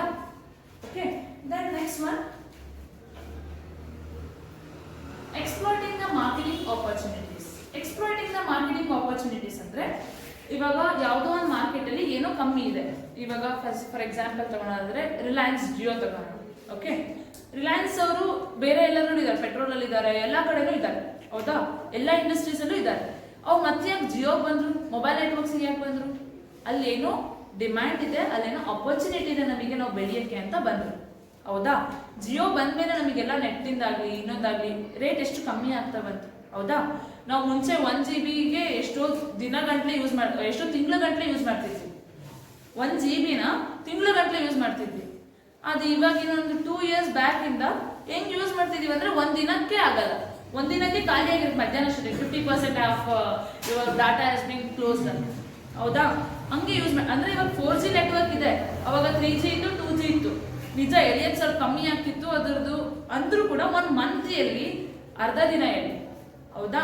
ಅಂದ್ರೆ ಅದು ಎಷ್ಟು ಚೀಪಾಗಿ ಸಿಗ್ತಿದೆನೋ ಅಷ್ಟು ನಾವು ವಾಸ್ಟ್ ಆಗಿ ಯೂಸ್ ಮಾಡಕ್ ಸ್ಟಾರ್ಟ್ ಮಾಡ್ತೀವಿ, ಹೌದಾ? ಯಾಕೆ ಬೇರೆ ಎಲ್ಲ ಮೊಬೈಲ್ ನೆಟ್ವರ್ಕ್ಸ್ ಇದ್ರು ಕೂಡ ಅಲ್ಲಿ ರಿಲಯನ್ಸ್ ಅವ್ರು ಯೋಚನೆ ಮಾಡಿದ್ರು ಫಸ್ಟ್ ನಾವು ಆಫರ್ಸ್ ಕೊಡೋಣ, ಅದಾದ್ಮೇಲೆ ಯಾರು ಡೈಲಿ SMS ಮಾಡ್ತೀರಾ? 100 SMS ಯಾರು SMS ಮಾಡ್ತೀರಾ? ಯಾರು ಇಲ್ಲ. ಅವಾಗ ನಾವು SMS ಪ್ಯಾಕ್ ಹಾಕ್ಸ್ಕೊಂತಿದ್ವಿ, SMS ಪ್ಯಾಕ್ ಹಾಕ್ಸ್ಕೊಂಡು ಲಿಟ್ರಲಿ ಅವಾಗ SMS ಮಾಡ್ತಿದ್ವಿ ನಾವು. ಇವಾಗ ಯಾರು SMS ಮಾಡ್ತಾರೆ? ವಾಟ್ಸ್ಆ್ಯಪ್, ಇನ್ಸ್ಟಾ, ಫೇಸ್ಬುಕ್ ಎಲ್ಲ ಸೋಷಿಯಲ್ ಮೀಡಿಯಾದಲ್ಲಿ ಮುಳುಗೋಗ್ಬಿಟ್ಟಿದೀವಿ, ಹೌದಾ? ಸೊ ಆ 100 SMS ದುಡ್ಡು ಹಿಡಿತಾ ಅನ್ಲಿಮಿಟೆಡ್ ಕಾಲ್ಸ್ ಕೊಟ್ಟಿದ್ದಾರೆ. ಯಾರಿಗೆ ಕಾಲೇಜ್ ಜಾಸ್ತಿ ಮಾತಾಡ್ತೀರಾ? ಎಲ್ಲ ವಾಟ್ಸಪ್ ಅಲ್ಲೇ ಹಾಯ್ ಹೆಲೋ, ಅದೇ ಸ್ಟಿಕ್ಕರ್ಸು, ಅದೇ ವಿಡಿಯೋ, ಅದೇ GFL, ಹೌದಾ? ಎಲ್ಲಿ ಜಾಸ್ತಿ ಯೂಸ್ ಆಗೋದಂದ್ರೆ ನಮ್ಮ ಅಮ್ಮನಿಗೆ ಜಾಸ್ತಿ ಯೂಸ್ ಆಗುತ್ತೆ, ಒಪ್ಕೊಂತೀರಾ? ಗಂಟೆ ಮಾತಾಡ್ತಾರೆ, ನಮಗೆ ಫೋನ್ ಕೊಡಮ್ಮ ಅಂದ್ರೂ ಕೊಡಲ್ಲ, ಅವ್ರಿಗೆ ಮಾತ್ರ ಯೂಸ್ ಆಗುತ್ತೆ. ಅಲ್ಲಿ ಎಲ್ಲಿ ರೇರ್ ಪೀಪಲ್ಸ್ ಅವರು, ಆಯ್ತಾ? ಎಲ್ಲರೂ ಆ ಥರ ಯೂಸ್ ಮಾಡಲ್ಲ. ಅದ್ರಲ್ಲಿ ನೋಡಿ ಅಮೌಂಟ್ ಉಳಿತಾ, ನಾವು ರೀಚಾರ್ಜ್ ಮಾಡಿಸ್ತಿದೀವಿ ಅನ್ಲಿಮಿಟೆಡ್ ಅಂತ, ಯೂಸ್ ಏನ್ ಮಾಡ್ತೀವಿ ಅನ್ಲಿಮಿಟೆಡ್ ಆಗಿ, ಹೌದಾ? SMS ಕಾಸ್ಟ್ ಉಳಿತಾ? ಈ ತರ ಎಲ್ಲದಕ್ಕೂ ಕಾಸ್ಟ್ ಉಳಿಸ್ಕೊಂಡು ಅವ್ರಿಗೆ ಆಪರ್ಚುನಿಟಿ ಇದೆ ಅಂತ ಗೊತ್ತಾಗಿದ್ದಕ್ಕೆ ಅವ್ರು ಎಂಟರ್ ಆದ್ರು ರಿಲಯನ್ಸ್ ಜಿಯೋದವರು, ಇಲ್ಲಾಂದ್ರೆ ಎಂಟರ್ ಆಗ್ತಿರ್ಲಿಲ್ಲ ಅವರು. ಇಲ್ಲಾಂದ್ರೆ ಎಕ್ಸ್ಪ್ಲಾಯ್ಟಿಂಗ್ ಆಪರ್ಚುನಿಟೀಸ್, ಯಾವ ಫೀಲ್ಡ್ ಅಲ್ಲಿ ನಮಗೆ ಏನು ಆಪರ್ಚುನಿಟೀಸ್ ಸಿಗುತ್ತೆ ಅಂತ ನೋಡ್ಕೊಂಡು ಕನ್ಸ್ಯೂಮರ್ದು ಏನ್ ಇಂಟೆನ್ಷನ್ ಇದೆ, ಅವ್ರಿಗೆ ಏನ್ ಬೇಕು ಅಂತ ನೋಡ್ಕೊಂಡು ನಾವು ಇಳಿಬೇಕು ಫೀಲ್ಡಿಗೆ, ಹೌದಾ? ಸೊ ಕನ್ಸ್ಯೂಮರ್ ಬಿಹೇವಿಯರ್ ಅಲ್ಲಿ ಇದು ಒಂದು ಕೂಡ ಇಂಪಾರ್ಟೆಂಟ್ ಆಗುತ್ತೆ, ಯಾವ ಫೀಲ್ಡಿಗೆ ನಮಗೆ ಏನು ಆಪರ್ಚುನಿಟಿ ಸಿಗುತ್ತೆ. ಓಕೆ, ಅರ್ಥ ಆಯ್ತಾ? 5 ಪಾಯಿಂಟ್ಸ್ ಅರ್ಥ ಆಯ್ತಾ? ಇಷ್ಟೇ importance. First production policy, then pricing policy, then distribution policy, then sales promotion policy, then ಇವಾಗಿನ ಹೇಳಿದ್ರಿ ಎಕ್ಸ್ಪ್ಲಾಯ್ಟಿಂಗ್ ದ ಆಪರ್ಚುನಿಟೀಸ್. ಓಕೆ, ಯಾವ ಫೀಲ್ಡ್ ಅಲ್ಲಿ ಏನಿದೆ ಅಂತ ನಾವು ಆಪರ್ಚುನಿಟಿನ ಗ್ರ್ಯಾಬ್ ಮಾಡ್ಕೋಬೇಕು. ಅದು ಯಾವುದೇ ಫೀಲ್ಡ್ ಅಲ್ಲಿ ಆಗಿರಲಿ. ಇವಾಗ ನಾನು ಸ್ಟೇಜ್ ಮೇಲೆ ನಿಮಗೆ ಕರಿತಿದ್ದೀನಿ ಅಂದ್ರೆ ನೀವು ಆಪರ್ಚುನಿಟಿ ಗ್ರ್ಯಾಬ್ ಮಾಡ್ಕೋಬೇಕು. ನೀವು ಬಂದಿಲ್ಲ ಅಂದ್ರೆ ಇನ್ನೊಬ್ರು ಬರ್ತಾರೆ, ನಿಮ್ಮ ಆಪರ್ಚುನಿಟಿ ಹೋಗುತ್ತೆ. ಅದೊಂದು ಪ್ರಾಪ್ ಇದೆ, ಯಾವಾಗ ಬಂದು ನಿಮ್ ಬಾಗ್ಲು ಬಡಿಯುತ್ತೋ ಅವಾಗೇ ನೀವು ಹೋಗ್ರಿ ಅಂತ, ಹೌದಾ? ಅದು ಹೋದಾದ್ಮೇಲೆ ನೀವು ಹೋಗ್ತೀವಿ ಅಂದ್ರೆ ನಿಮಗೆ ಆಪರ್ಚುನಿಟಿ ಸಿಗಲ್ಲ. Okay, first just example. Okay, ಅರ್ಥ ಆಯ್ತಾ ಇಂಪಾರ್ಟೆನ್ಸ್ ಆಫ್ ಕನ್ಸ್ಯೂಮರ್ ಬಿಹೇವಿಯರ್? ಇದೆಲ್ಲ ನೋಡಿದ್ರೆ ಸ್ಟೆಪ್ ಬೈ ಸ್ಟೆಪ್ ಅರ್ಥ ಆಗಿರ್ಬೋದಲ್ಲ? ಅರ್ಥ ಆಯ್ತು ಅನ್ಕೊಂತಿದ್ದಲ್ಲ? ಫಸ್ಟ್ ನೀಡ್ ರೆಕಗ್ನೈಸೇಷನ್ ಅಂದ್ರೆ ಏನಪ್ಪಾ ಅಂದ್ರೆ, ಇವಾಗ ನಿಮಗೆ ಏನೋ ಪರ್ಚೇಸ್ ಮಾಡ್ಬೇಕು ಅಂದ್ರೆ ನಿಮಗೆ ನೀಡ್ ಇದ್ರೆ ಪರ್ಚೇಸ್ ಮಾಡ್ತೀರಾ, ಹೌದಾ? ನಿಮಗೆ ನೀರಿಲ್ಲ ಅಂದ್ರೆ ಸುಮ್ಮನೆ ಪರ್ಚೇಸ್ ಮಾಡಿ ಏನಾದ್ರು ಮನೆ ಇಟ್ಕೋತೀರಾ? ಇಲ್ಲ ಅಲ್ಲ. ಇವಾಗ ನಿಮಗೆ ಎಲ್ಲೋ ಹೋಗಿರ್ತೀರಾ, ನೀರ್ ಕುಡಿಬೇಕು ಅಂತ ಅನ್ಸಿದ್ರೆ ಆ ನೀರ್ ಬಂದ್ರೆ ನೀವು ಪರ್ಚೇಸ್ ಮಾಡ್ತೀರಾ ವಾಟರ್ ಬಾಟಲ್, ಹೌದಾ? ನೀವು ಕಾಲೇಜಿಗೆ ಬಂದಿದ್ದೀರಾ, ನಿಮಗೆ ಆಫ್ಟರ್ ಲಂಚ್ ಟೈಮ್ ಅಲ್ಲಿ ಹೊಟ್ಟೆ ಹಸಿತು ಅನ್ನೋ ಒಂದು ಕ್ರೇವಿಂಗ್ಸ್ ಬಂತು ಅಂದ್ರೆ ನೀಡ್ ಇದೆ, ಸೊ ನೀವು ಫುಡ್ ಆರ್ಡರ್ ಮಾಡ್ತೀರಾ, ಇಲ್ಲ ಎಲ್ಲೋ ರೈಸ್ ತಿನ್ಕೊಂಡ್ ಬರ್ತೀರಾ, ಏನೋ ಒಂದು ಮಾಡ್ತೀರಾ, ಹೌದಾ? ಏನಾದ್ರೂ ಆಗಲಿ ಒಂದು ನೀಡ್ ಇತ್ತು ಅಂದ್ರೆ ಮಾತ್ರ ನಾವು ಅದನ್ನ ನೆಕ್ಸ್ಟ್ ಕಂಟಿನ್ಯೂ ಮಾಡ್ತೀವಿ, ಹೌದಾ? ಫಸ್ಟ್ ಏನ್ ನೀಡ್ ಇದೆ ಅನ್ನೋದನ್ನ ನಾವು ರೆಕಗ್ನೈಸ್ ಮಾಡ್ಬೋದು. ಓಕೆ, ಫಸ್ಟ್ ಪರ್ಚೇಸ್ ಡಿಸಿಷನ್ ಮಾಡಬೇಕು ಅಂದ್ರೆ the buying process starts as soon as a buyer sense of need. ಅಂದ್ರೆ ಯಾವ ತರ ನೀಡ್ ಇದೆ, ಏನ್ ನೀಡ್ ಇದೆ ಅಂತ ಬೈಯರ್ಗೆ ಸೆನ್ಸ್ ಆಗುತ್ತೆ. ಆ ಸೆನ್ಸ್ ಇಂದ ಏನ್ ನೀಡ್ ಇದೆ ಅನ್ನೋದನ್ನ ನಾವು ತಿಳ್ಕೊಂಡು ಅದನ್ನ ಏನಂತ ರೆಕಗ್ನೈಸ್ ಮಾಡ್ತಾ ಹೋಗ್ತೀವಿ. ಓಕೆ, ಫಸ್ಟ್ ಸ್ಟೆಪ್ ಅಲ್ಲಿ ಏನಪ್ಪ ಅಂದ್ರೆ ನೀಡ್ ರೆಕಗ್ನೈಸೇಷನ್. ನಮಗೆ ಏನ್ ನೀಡ್ ಇದೆ ಅನ್ನೋದನ್ನ ಫಸ್ಟ್ ರೆಕಗ್ನೈಸ್ ಮಾಡ್ತಾ ಹೋಗ್ತೀವಿ. ಫಾರ್ ಎಕ್ಸಾಂಪಲ್, ನೀವು ಯಾವ್ದೋ ಮಾಲ್ಗೆ ಹೋಗಿರ್ತೀರಾ, ಅಲ್ಲಿ ಏನಪ್ಪಾ ಅಂತಂದ್ರೆ internal need and external need ಅಂತ ಇದೆ. ಓಕೆ, ಮಾಲಲ್ಲ ನಮ್ಮಲ್ಲಿ internal need and external need ಅಂತ. ಫಸ್ಟ್ ಇಂಟರ್ನಲ್ ನೀಡ್ ಬಗ್ಗೆ ನೋಡೋದಾದ್ರೆ ನಮಗೆ ಒಳಗಡೆ ಏನ್ ಅನ್ಸುತ್ತೆ. ಫಾರ್ ಎಕ್ಸಾಂಪಲ್ ಇಂಟರ್ನಲ್ಲಿ ಯಾವ್ದೋ ಮಾಲಿಗೆ ಹೋಗಿರ್ತೀರಾ, ಟೈಮ್ ಆಗಿದೆ, ಊಟದ ಟೈಮ್, ನೀವು ಊಟ ಮಾಡಬೇಕು, ಅದು ನಿಮ್ಮ ಇಂಟರ್ನಲ್ ನೀಡ್. ಹೌದಾ, ನಿಮಗದು ಆಕ್ಚುಲಿ ಬೇಕೇ ಬೇಕು. ಓಕೆ, ದೆನ್ ಎಕ್ಸ್ಟರ್ನಲ್ ನೀಡ್ ಏನಪ್ಪಾ ಅಂತಂದ್ರೆ ಅಲ್ಲಿ ನೋಡಿದ್ರಿ ಯಾವ್ದೋ ಐಫೋನ್ ಇಷ್ಟ ಆಯ್ತು, ಯಾವ್ದೋ ಲ್ಯಾಪ್ಟಾಪ್ ಇಷ್ಟ ಆಯ್ತು, ಅದು ನಿಮಗೆ ಅಷ್ಟೊಂದು ನೀಡ್ ಇಲ್ಲ. ಈಗ ಆ ಮೂಮೆಂಟಿಗೆ ನಿಮಗೆ ಅದು ನೀಡ್ ಇದೆನಾ? ಆ ಮೂಮೆಂಟಿಗೆ ಏನ್ ನೀಡ್ ಇರೋದು? ಹೊಟ್ಟೆ ಸಿರಿದೆ ಊಟ ಮಾಡ್ಬೇಕು. ಹೌದಾ, ಊಟ ಯಾವ್ದಾರ ಕೈಂಡ್ ಆಗಿರ್ಬೋದು, ಮೆಕ್ಡೊನಾಲ್ಡ್ಸ್ ಆಗಲಿ, ಮಾಲ್ ಅಲ್ಲಿ ಅಂದ್ಮೇಲೆ ಎಲ್ಲ ಅದೇ ಇರುತ್ತೆ, ನಾವು ಯಾವ್ದಾರ ಊಟ ಮಾಡ್ತೀವಿ. ಹೌದಾ, ಬಟ್ ಎಕ್ಸ್ಟರ್ನಲ್ ನೀಡ್ ಏನಪ್ಪಾ, ನೋಡ್ತಿರ್ತೀವಿ ಅಲ್ಲಿ ಯಾವ್ದೋ ಒಂದು ಶಾಪಲ್ಲಿ ನಮಗೆ ಲ್ಯಾಪ್ಟಾಪ್ ತುಂಬಾ ಇಷ್ಟ ಆಗುತ್ತೆ, ಇಲ್ಲ ವಾಚ್ ಇಷ್ಟ ಆಗುತ್ತೆ, ಯಾವ್ದೋ ಒಂದು ಎಕ್ಸ್ಟರ್ನಲಿ ಇಷ್ಟ ಆಗುತ್ತೆ, ಅದು ಎಕ್ಸ್ಟರ್ನಲ್ ನೀಡ್. ಫಸ್ಟ್ ಯಾವ ನೀಡು ನಮಗೆ ಅದನ್ನ ನೀಡ್ ಇದೆನಾ ಅಂತ ನೀಡ್ನ ಫಸ್ಟ್ ರೆಕಗ್ನೈಸ್ ಮಾಡ್ಕೋಬೇಕು. ಓಕೆ, ಇಂಟರ್ನಲ್ ನೀಡಾ ಎಕ್ಸ್ಟರ್ನಲ್ ನೀಡ್ನ ಅಂತ ನೋಡ್ಕೊಂಡು ನೀಡ್ನ ರೆಕಗ್ನೈಸ್ ಮಾಡ್ಕೋಬೇಕು. ನಮಗೆ ಯಾವ್ದಾದ್ರು ಇವಾಗ ಸ್ಟಾರ್ಟ್ ಆಗೋದು ಬೈಯಿಂಗ್ ಡಿಸಿಷನ್ ಪ್ರೊಸೆಸ್ ಒಳಗಡೆ ಫಸ್ಟ್ ನೀಡ್ ಏನಿದೆ ಅಂತ ತಿಳ್ಕೊಳ್ಬೇಕು. ಓಕೆ, ಇವಾಗ ನಾನು ಪಾಠ ಮಾಡಕ್ ಬಂದಿದ್ದೆ, ನನಗೆ ಚಾಪೀಸ್ ನೀಡಿದೆ. ಹೌದಾ, ಚಾಪೀಸ್ ನೀಡಿಲ್ಲ ಅಂದ್ರೆ ನಾನು ಪರ್ಚೇಸ್ ಮಾಡಿಲ್ಲ, ಕಾಲೇಜಲ್ಲಿ ಪರ್ಚೇಸ್ ಮಾಡಿದ್ದಾರೆ, ನಾನು ಅಲ್ಲಿಂದ ಹೋಗಿ ತರ್ತಿರ್ಲಿಲ್ವಾ, ನನಗೆ ನೀಡಿಲ್ಲ ಅಂದಿದ್ರೆ ರೈಟ್. ಸೊ ಯಾವುದಕ್ಕೆ ಆದ್ರೆ ನಮ್ದು ಏನ್ ನೀಡ್ ಇದೆ ಅಂತ ಫಸ್ಟ್ ನಾವು ರೆಕಗ್ನೈಸ್ ಮಾಡ್ಕೊಳ್ಳೋದು ಫಸ್ಟ್ ಬೈಯಿಂಗ್ ಡಿಸಿಷನ್ ಪ್ರೊಸೆಸ್ ಒಳಗಡೆ ಫಸ್ಟ್ ಪ್ರೊಸೆಸ್. ಅರ್ಥ ಆಯ್ತಾ? Need recognisation, it may B in internal recognisation or external recognition. We need to need or recognize what is the need for us. Okay, then second point ಬಂದ್ಬಿಟ್ಟು information research, information search. ಈಗ ನಮಗೆ need ಏನಿದೆ ಅಂತ ಗೊತ್ತಾಗಿದೆ, ಅದಕ್ಕೆ information search ಮಾಡ್ತೀವಿ. Example, ಇವಾಗ ನಾನು ಆಗಲೇ ಹೇಳಿದಾಗೆ ಮಾಲಲ್ಲಿ ಹೋಗಿದಾಗ ಊಟದ ನೀಡ್ ಇದೆಪ್ಪ, ಇಂಟರ್ನಲ್ ನೀಡ್, ಅದ್ರ ಬಗ್ಗೆ ಇನ್ಫಾರ್ಮೇಶನ್ ನಾವು ಸರ್ಚ್ ಮಾಡ್ತೀವೋ ಮಾಡಲ್ವೋ ಸೆಕೆಂಡ್ರಿ. ಯಾಕಂದ್ರೆ ಆ ಮೂಮೆಂಟಿಗೆ ನಮಗೆ ಹೊಟ್ಟೆ ತುಂಬಬೇಕಾಗಿದೆ, ನಾವು ಊಟ ಮಾಡೋದಷ್ಟೇ ನೋಡ್ತೀವಿ, ಅದ್ರ ಬಗ್ಗೆ ಇನ್ಫಾರ್ಮೇಶನ್ ಸರ್ಚ್ ಮಾಡಲ್ಲ ಜಾಸ್ತಿ. ಬಟ್ ನನಗೆ ಮುಂಚೆ ಗೊತ್ತಿರುತ್ತೆ, ಮೆಕ್ಡೊನಾಲ್ಡ್ಸ್ ಚೆನ್ನಾಗಿರುತ್ತಾನ, ಪಿಜ್ಜಾ ಹಟ್ ಚೆನ್ನಾಗಿದ್ದಾನ, KFC ಚೆನ್ನಾಗಿದ್ದಾನ, ಇದ್ರ ಬಗ್ಗೆ ಎಲ್ಲ ಐಡಿಯಾ ಇರುತ್ತೆ, ನಾವು ಅಷ್ಟು ಇನ್ಫಾರ್ಮೇಶನ್ ನ ಸರ್ಚ್ ಮಾಡಕ್ ಹೋಗಲ್ಲ. ಹೌದಾ, ಎಕ್ಸ್ಟರ್ನಲ್ ನೀಡ್ ಅಂತ ತಗೋಣ. ಅದರಲ್ಲಿ ಲ್ಯಾಪ್ಟಾಪ್ಸ್, ಫೋನ್ ಎಲ್ಲ ಇರುತ್ತೆ. ಓಕೆ, ಸ್ಮಾರ್ಟ್ ಫೋನ್ಸ್ ಎಲ್ಲ ಇರುತ್ತೆ. ಸ್ಮಾರ್ಟ್ ಫೋನ್ಸ್ ಅಲ್ಲಿ ನಂಬರ್ ಆಫ್ ಫೋನ್ಸ್ ಇದೆಯಪ್ಪ, MI ಆಗಿರ್ಬೋದು, ಸ್ಯಾಮ್ಸಂಗ್ ಆಗಿರ್ಬೋದು, ಒಪ್ಪೋ ಆಗಿರ್ಬೋದು, ದೆನ್ ಲೆನೋವೋ ಆಗಿರ್ಬೋದು, ನಂಬರ್ ಆಫ್ ಫೋನ್ಸ್ ಇದೆ. ಹೌದಾ, ಆ ಫೋನ್ಸ್ ಒಳಗಡೆ ನಮಗೆ ಯಾವ್ದು ಬೇಕು ಅಂತ ನಾವು ಇನ್ಫಾರ್ಮೇಶನ್ ಸರ್ಚ್ ಮಾಡ್ತಾ ಹೋಗ್ತೀವಿ. ನಮಗೆ ಇವಾಗ PU ಆಗಿದೆ, ನನ್ನ ನೀವೇನು, ನನಗೆ ಫೋನ್ ಬೇಕಪ್ಪ ಅಂತ ನೀವು ಥಿಂಕ್ ಮಾಡೋದಾದ್ರೆ ಫಸ್ಟ್ ನಮಗೆ PU ಆಗಿದೆ ಅಂತ ಬಂದಿದ್ಮೇಲೆ ನಿಮಗೆ ಫೋನ್ ಬೇಕು ಅಂತ ಅನ್ಸುತ್ತೆ. ಹೌದಾ, ಅದು ನಿಮ್ ನೀಡ್. ಓಕೆನಾ, ಇವಾಗ ಒಂದೊಂದ್ಸತಿ ಆನ್ಲೈನ್ ಕ್ಲಾಸಸ್ ನಡೀತಾ ಇದೆ, ಸೊ ಅದು ನಿಮ್ ನೀಡ್. ಹೌದಾ, ನೀಡ್ ಆಗಿದೆ, ನೀಡು ಫೋನ್ ಅಂತ ಅಷ್ಟೇ ಆಗಿರುತ್ತೆ. ಯಾವ ಫೋನ್ ಅಂತ ನೀವು ಸರ್ಚ್ ಮಾಡಿದ್ದೀರಾ? ಇಲ್ಲ. It may B information search ನೀವು ಫ್ರೆಂಡ್ಸ್ ಇಂದ ತಿಳ್ಕೊಬಹುದು, ಫ್ಯಾಮಿಲೀಸ್ ಇಂದ ತಿಳ್ಕೊಬಹುದು, ಅದರ್ವೈಸ್ ಗೂಗಲ್ ಮಾಡ್ಬೋದು.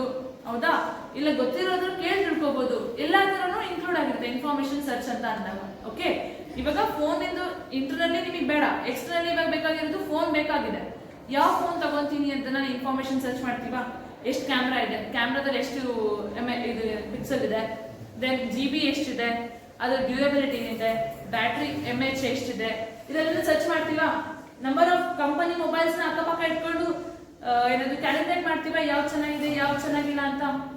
ಇನ್ಫಾರ್ಮೇಶನ್ ಅಂತ ಎಲ್ಲರೂ ಚೆಕ್ ಮಾಡ್ತೀವಾ ನಾವು? ಯಾವ್ದಾರು ಆಗ್ಲಿ, ಇವಾಗ ಏನೇ ಒಂದು ತಗೋಬೇಕಾದ್ರೆ ಇನ್ಫಾರ್ಮೇಶನ್ ಚೆಕ್ ಮಾಡ್ತೀವಾ? ಗೋಲ್ಡ್ ತಗೊಳ್ಳೋದಾದ್ರೆ ಗೋಲ್ಡ್ ರೇಟ್ ಏನಿದೆ ಅಂತ ಚೆಕ್ ಮಾಡ್ತೀವಾ? ಅದ್ರಲ್ಲಿ ಯಾವ ಡಿಸೈನ್ ಚೆನ್ನಾಗಿದೆ ಅಂತ ಚೆಕ್ ಮಾಡ್ತೀವಾ? ಹೌದಾ, ಬಟ್ಟೆ ತಗೊಳ್ಳೋದಾದ್ರೆ ಆ ಬಟ್ಟೆಗೂ ಈ ಬಟ್ಟೆಗೂ ಏನ್ ಡಿಫ್ರೆನ್ಸ್ ಇದೆ ಅಂತ ಚೆಕ್ ಮಾಡ್ತೀವಾ? ಅದ್ರ ಕಾಸ್ಟ್ ಚೆಕ್ ಮಾಡ್ತೀವಾ? ಒಟ್ ಎಲ್ಲದನ್ನು ಕೂಡ ಇನ್ಫಾರ್ಮೇಶನ್ ನಾವು ಚೆಕ್ ಮಾಡ್ತಾ ಹೋಗ್ತೀವಿ. ಫಸ್ಟ್ ನಮಗೆ ನೀಡ್ ಏನಿದೆ ಅಂತ ನಾವು ರೆಕಗ್ನೈಸ್ ಮಾಡ್ಕೋಬೇಕು. ಅದರ ನೀಡ್ ಮೇಲ್ಗಡೆ ನಾವು ಯಾವ ಪ್ರಾಡಕ್ಟ್ ನ ಬೇಕು ಅಂತ ಯೋಚನೆ ಮಾಡಿ ಅದ್ರ ಬೇಸಿಸ್ ಮೇಲ್ಗಡೆ ನಾವು ಇನ್ಫಾರ್ಮೇಶನ್ ನ ಸರ್ಚ್ ಮಾಡ್ತೀವಿ. ನನಗೆ ಇವಾಗ ನನ್ನ ನೀಡ್ ಏನಪ್ಪ ಇರೋದು ಫೋನ್, ಸ್ಮಾರ್ಟ್ ಫೋನ್. ಅದ್ರ ಬೇಸಿಸ್ ಮೇಲೆ ಇನ್ಫಾರ್ಮೇಶನ್ ಸರ್ಚ್ ಮಾಡ್ತೀನಿ ಅಂದ್ರೆ ಯಾವ್ಯಾವ ಇನ್ಫಾರ್ಮೇಶನ್ ಸರ್ಚ್ ಮಾಡ್ಬೋದು? ಆಗ್ಲೇ ಹೇಳಿದಾಗ ನಂಬರ್ ಆಫ್ ಅದರಲ್ಲಿ ಇರುವಂತ ಫಂಕ್ಷನ್ಸ್ ಆಗಿರ್ಬೋದು, ಅದರಲ್ಲಿರೋ ಕ್ಯಾರೆಕ್ಟರಿಸ್ಟಿಕ್ಸ್ ಏನೇನಿದೆ ಅದನ್ನೆಲ್ಲ ನಾವು ಸರ್ಚ್ ಮಾಡ್ತಾ ಹೋಗ್ತೀವಿ. ಹೌದಾ, ಇನ್ಫಾರ್ಮೇಶನ್ ಸರ್ಚ್ ಅಂದ್ರೆ once you have the need, you try to search for more information regarding that product. ನಿಮಗೆ ಏನ್ ಬೇಕು ಅನ್ನೋದನ್ನ ನೀವು ಸರ್ಚ್ ಮಾಡ್ತಾ ಹೋಗ್ತೀರಾ. ಓಕೆ, ಆಮೇಲೆ ಅದಾದ್ಮೇಲೆ ಅದಕ್ಕೆ ನೀವು ನೋಡ್ತಾ ಇದ್ರಿ, ನೀವು ಅದನ್ನ ತಗೋಬೇಕು ಅಂದಾಗ ನಿಮಗೆ ಜಾಸ್ತಿ ಅಡ್ವರ್ಟೈಸ್ಮೆಂಟ್ಗಳು ಸಿಗ್ತಾ ಇರ್ತಾವೆ.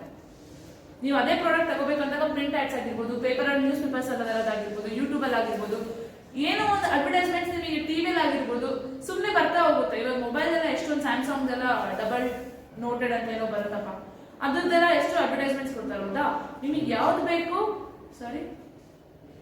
ನಿಮಗೆ ಏನ್ ಬೇಕು ಅನ್ನೋದನ್ನ ನೀವು ಸರ್ಚ್ ಮಾಡ್ತಿರ್ತೀರಾ, ಅದು ನಂಬರ್ ಆಫ್ ಮೀಡಿಯಾದಿಂದ ಸರ್ಚ್ ಮಾಡ್ಬೋದು. ಆಗ್ಲೇ ಹೇಳಿದಂಗೆ ಫ್ಯಾಮಿಲಿ, ಫ್ರೆಂಡ್ಸ್, ಅಡ್ವರ್ಟೈಸ್ಮೆಂಟ್ ಆಗಿರ್ಬೋದು, ಇಲ್ಲ ಅಂದ್ರೆ ಪ್ರಿಂಟೆಡ್ ಆಡ್ಸ್, ಎಲ್ಲ ಕಡೆಯಿಂದ ನಾವು ಸರ್ಚ್ ಮಾಡ್ತೀವಿ ಇನ್ಫಾರ್ಮೇಶನ್ ನಮಗೆ ಏನ್ ಬೇಕು ಅಂತ. ಅರ್ಥ ಆಯ್ತಾ? ಫಸ್ಟ್ ಪಾಯಿಂಟ್ ಅರ್ಥ ಆಯ್ತಾ? ಸೆಕೆಂಡ್ ಪಾಯಿಂಟ್ ಅರ್ಥ ಆಯ್ತಾ? Then third point, evaluation of alternatives. ಆಗ್ಲೇ ಹೇಳಿದ್ವಿ ಆಲ್ಟರ್ನೇಟಿವ್ಸ್ ನಾವು ಏನ್ ಸರ್ಚ್ ಮಾಡ್ತೀವಿ ಅಂತ ನಾವು ನೋಡಿದ್ವಿ. ನಂಬರ್ ಎಕ್ಸಾಂಪಲ್ ಮೊಬೈಲ್ ತಗೊಳೋದಾದ್ರೆ ನಂಬರ್ ಆಫ್ ಕಂಪನೀಸ್ ನಾವು ಯಾವ ಇದೆ ಅಂತ ಸರ್ಚ್ ಮಾಡಿದ್ವಿ, ಅದ್ರದ್ದು ಏನೇನಿದೆ ಅಂತೆಲ್ಲ ನೋಡ್ಕೊಂಡ್ವಿ. ಅದಾದ್ಮೇಲೆ ನೆಕ್ಸ್ಟ್ ಇವ್ಯಾಲ್ಯೂಯೇಷನ್ ಆಫ್ ಆಲ್ಟರ್ನೇಟಿವ್ಸ್, ಅಂದ್ರೆ ನಂಬರ್ ಆಫ್ ಆಲ್ಟರ್ನೇಟಿವ್ಸ್ ಇದೆ ನಮ್ಮ ಹತ್ರ. MI ಆಗಿರ್ಬೋದು, ಸ್ಯಾಮ್ಸಂಗ್ ಆಗಿರ್ಬೋದು, ಎಲ್ಲ ಆಲ್ಟರ್ನೇಟಿವ್ಸ್ ಇದೆ. ಅದ್ರೊಳಗಡೆ ನಾವು ಇವ್ಯಾಲ್ಯೂಯೇಟ್ ಮಾಡ್ತಾ ಹೋಗ್ತೀವಿ. ಎಲ್ಲದರದ್ದು ಗೊತ್ತಾಯ್ತು, ಕ್ಯಾಮ್ರಾ ಏನಿದೆ, MH ಏನಿದೆ, ಬ್ಯಾಟ್ರಿದು, ದೆನ್ GB ಎಷ್ಟಿದೆ, ಇಂಟರ್ನಲ್ GB ಏನಿದೆ, ಎಕ್ಸ್ಟರ್ನಲ್ GB ಏನಿದೆ, ಎಲ್ಲ ನೋಡ್ತಾ ಹೋಗ್ತೀವಿ. ಹೌದಾ? ಅದಾದ್ಮೇಲೆ ನಮಗೆ ಆಲ್ಟರ್ನೇಟಿವ್ಸ್ ಇದೆ. ಆಲ್ಟರ್ನೇಟಿವ್ಸ್ ಅಂದ್ರೆ ಗೊತ್ತಲ್ಲ, ಸೇಮ್ ಪ್ರಾಡಕ್ಟ್ ಇಂದು ಬೇರೆ ಬೇರೆ ಕಂಪ್ನಿ ಆಲ್ಟರ್ನೇಟಿವ್. ಇವಾಗ ನಂಬರ್ ಆಫ್ ರೂಟ್ಸ್ ಇರುತ್ತೆ, ಅದೇ ಸೇಮ್ ಹೋಗಿ ನಾವು ಒಂದೇ ರೂಟಿಗೆ ಜಾಯ್ನ್ ಆಗ್ತೀವಿ, ಬಟ್ ಆಲ್ಟರ್ನೇಟಿವ್ ಇರುತ್ತೆ. ಈ ರೂಟಲ್ಲಿ ಹೋದ್ರು ಅಲ್ಲೇ ಜಾಯ್ನ್ ಆಗ್ತೀವಿ, ಈ ರೂಟಲ್ಲಿ ಹೋದ್ರು ಅಲ್ಲೇ ಜಾಯ್ನ್ ಆಗ್ತೀವಿ. ಹಂಗಿದ್ದಾಗ ನಮ್ಗೆ ಯಾವ ಆಲ್ಟರ್ನೇಟಿವ್ ನಾವು ಬೆಸ್ಟ್ ಆಲ್ಟರ್ನೇಟಿವ್ ಅಂದ್ರೆ ಯಾವ ಕಿಲೋಮೀಟರ್ ಕಮ್ಮಿ ಆಗುತ್ತೆ ಅಂತ ನೋಡ್ಕೊಂಡು ನಾವು ಹೋಗ್ತೀವಾ. ಇವಾಗ ನಾವು ಇಲ್ಲಿಂದ ಯಾವ್ದೋ ಊರಿಗೆ ಹೋಗ್ತಿದೀವಿ ಅಂದ್ರೆ ಎರಡೆರಡು ರೂಟ್, ಮೂರು ರೂಟ್ ಇರುತ್ತೆ ಒಂದೇ ಕಡೆಯಿಂದ, ರೀಚ್ ಆಗೋದು ಸೇಮ್ ಪ್ಲೇಸಿಗೆ ರೀಚ್ ಆಗ್ತೀವಿ. ಹಂಗಿದ್ದಾಗ ನಾವು ಯಾವ್ದು ಬೆಸ್ಟ್ ಇದೆ ಅಂತ ನೋಡ್ಕೊಂಡು ಹೋಗ್ತೀವಾ. ಯಾವ ರೋಡ್ ಚೆನ್ನಾಗಿದೆ, ಯಾವ ರೋಡ್ ಚೆನ್ನಾಗಿದೆ, ಯಾವ ಎಷ್ಟು ಕಿಲೋಮೀಟರ್ ನಮಗೆ ಕಮ್ಮಿ ಆಗುತ್ತೆ, ಇದೆಲ್ಲ ನೋಡ್ಕೊಂಡು ಹೋಗ್ತೀವಾ. ಸೊ ಅದನ್ನ ನಾವು ಫಸ್ಟ್ ಸರ್ಚ್ ಮಾಡ್ತೀವಿ. ಅದಾದ್ಮೇಲೆ ಇವ್ಯಾಲ್ಯೂಯೇಷನ್ ಆಫ್ ಆಲ್ಟರ್ನೇಟಿವ್ಸ್ ಬಂದಾಗ ಯಾವ್ದು ಬೆಸ್ಟ್ ಇದೆ ಅಂತ ಚೆಕ್ ಮಾಡ್ಬಿಟ್ಟು ನಾವು ಅದನ್ನ ಒಂದನ್ನ ಡಿಸೈಡ್ ಮಾಡ್ತೀವಿ. ಹೌದಾ? ಅರ್ಥ ಆಯ್ತಾ? Evaluation of alternatives it may B roads ಆಗಿರ್ಬೋದು, ಇಲ್ಲ ಯಾವುದೇ ಪ್ರಾಡಕ್ಟ್ ಕೂಡ ಆಗಿರ್ಬೋದು, ನಿಮಗೆ ಯಾವ್ದು ಬೆಸ್ಟ್ ಅನ್ಸುತ್ತೋ ಅದನ್ನ ನಾವು ಇವ್ಯಾಲ್ಯೂಯೇಟ್ ಮಾಡ್ತಾ ಹೋಗ್ತೀವಿ, ಅಂದ್ರೆ ರೀಚೆಕ್ ಮಾಡ್ತಾ ಹೋಗ್ತೀವಿ ನಂಬರ್ ಆಫ್ ಆಲ್ಟರ್ನೇಟಿವ್ಸ್ ನ. ಅರ್ಥ ಆಯ್ತಾ? ನೆಕ್ಸ್ಟ್ ಪಾಯಿಂಟ್ ಬಂದ್ಬಿಟ್ಟು ಪರ್ಚೇಸ್ ಡಿಸಿಷನ್. ಆಲ್ಟರ್ನೇಟಿವ್ಸ್ ನಾವು ಇವಾಗ ನೋಡ್ಕೊಂಡ್ವಿ, ಎಲ್ಲ ಆಯ್ತು. ನೆಕ್ಸ್ಟ್ ಪರ್ಚೇಸ್ ಡಿಸಿಷನ್ ಮಾಡಬೇಕು. ಯಾವ್ದನ್ನು ಪರ್ಚೇಸ್ ಮಾಡೋದನ್ನ ಅಂತ ಡಿಸಿಷನ್ ಮಾಡ್ತೀವಿ. ನಂಬರ್ ಆಫ್ ಆಲ್ಟರ್ನೇಟಿವ್ಸ್ ಇದೆ, ನಂಬರ್ ಆಫ್ ರೂಟ್ಸ್ ಇದೆ, ಬಟ್ ಆ ರೂಟ್ ಒಳಗೆ ಯಾವ ರೂಟಿಗೆ ಹೋಗ್ತೀನಿ ಅನ್ನೋ ಪ್ರೊಸೆಸ್ ಅಲ್ಲಿ ಪರ್ಚೇಸ್ ಡಿಸಿಷನ್ ಅಲ್ಲಿ ಬರುತ್ತೆ. ನಂಬರ್ ಆಫ್ ಕಂಪನಿ ಮೊಬೈಲ್ಸ್ ಇದೆ, ಅದರಲ್ಲಿ ಯಾವ್ದು ಬೆಸ್ಟ್ ಅಂತ ನಾವು ಇಲ್ಲಿ ಆಲ್ಟರ್ನೇಟಿವ್ ಅಲ್ಲಿ ಇವ್ಯಾಲ್ಯೂಯೇಟ್ ಮಾಡಿದೀವಿ, ಬಟ್ ಯಾವ್ದನ್ನ ಪರ್ಚೇಸ್ ಮಾಡ್ತೀವಿ ಅನ್ನೋದು ಪರ್ಚೇಸ್ ಡಿಸಿಷನ್ ಅಲ್ಲಿ ಬರುತ್ತೆ. ಅರ್ಥ ಆಯ್ತಾ? ದೆನ್ ನೆಕ್ಸ್ಟ್ ಪಾಯಿಂಟ್ ಬಂದ್ಬಿಟ್ಟು ಪೋಸ್ಟ್ ಪರ್ಚೇಸ್ ಬಿಹೇವಿಯರ್. ಅಂದ್ರೆ ನಾವು ಪರ್ಚೇಸ್ ಮಾಡಾಗಿದೆ, ಪ್ರೀ ಪರ್ಚೇಸ್ ಬಿಹೇವಿಯರ್ ಇರುತ್ತೆ, ಪೋಸ್ಟ್ ಪರ್ಚೇಸ್ ಬಿಹೇವಿಯರ್ ಇರುತ್ತೆ. ಪ್ರೀ ಪರ್ಚೇಸ್ ಬಿಹೇವಿಯರ್ ಒಳಗೆ ಇಷ್ಟು ಬರುತ್ತೆ, ಅಂದ್ರೆ ನಾವು ಪರ್ಚೇಸ್ ಮಾಡೋಕ್ಕಿಂತ ಮುಂಚೆ ಏನೇನ್ ಥಿಂಕ್ ಮಾಡ್ತೀವಿ. ಹೌದಾ? ಎಷ್ಟೆಷ್ಟು ಏನೇನು ನಮಗೆ ಕ್ವಾಲಿಟೀಸ್ ಇದೆ, ಏನೇನಿದೆ ಎಲ್ಲದನ್ನು ಥಿಂಕ್ ಮಾಡ್ತಾ ಹೋಗ್ತೀವಿ. ನಂಬರ್ ಆಫ್ ಎಷ್ಟು ಆಪ್ಷನ್ಸ್ ಇದೆ, ಆಲ್ಟರ್ನೇಟಿವ್ಸ್ ಏನಿದೆ ಎಲ್ಲ ಥಿಂಕ್ ಮಾಡ್ತೀವಿ. ಹೌದಾ? ಅದು pre purchase. Post purchase behaviour ಒಳಗಡೆ ಏನಾಗುತ್ತೆ, ಪೋಸ್ಟ್ ಪರ್ಚೇಸ್ ಬಿಹೇವಿಯರ್ ಒಳಗೆ ನಾವು ಯೂಸ್ ಮಾಡ್ತಾ ಹೋಗ್ತೀವಿ. ಒಂದು ಪ್ರಾಡಕ್ಟ್ ತಗೊಂಡಿದೀವಿ, ಆ ಪ್ರಾಡಕ್ಟ್ ನಾವು ಯೂಸ್ ಮಾಡ್ತೀವಿ. ಪರ್ಚೇಸ್ ಆಗಿದೆ, ಪೋಸ್ಟ್ ಆಗಿದೆ, ಪರ್ಚೇಸ್ ಆಗಿದೆ. ಅದಾದ್ಮೇಲೆ ಆ ಪ್ರಾಡಕ್ಟ್ ನಮಗೆ ಚೆನ್ನಾಗಿದೆ ಅಂತ ಅನ್ಸಿದ್ದು ಅಂದ್ರೆ ಅದ್ರ ಬಗ್ಗೆ ಪಾಸಿಟಿವ್ ಹೇಳ್ತಾ ಹೋಗ್ತೀವಿ. ಹೌದಾ? ಇಲ್ಲ ಅಂದ್ರೆ ಅದ್ರ ಬಗ್ಗೆ ನೆಗೆಟಿವ್ ಹೇಳ್ತಾ ಹೋಗ್ತೀವಿ.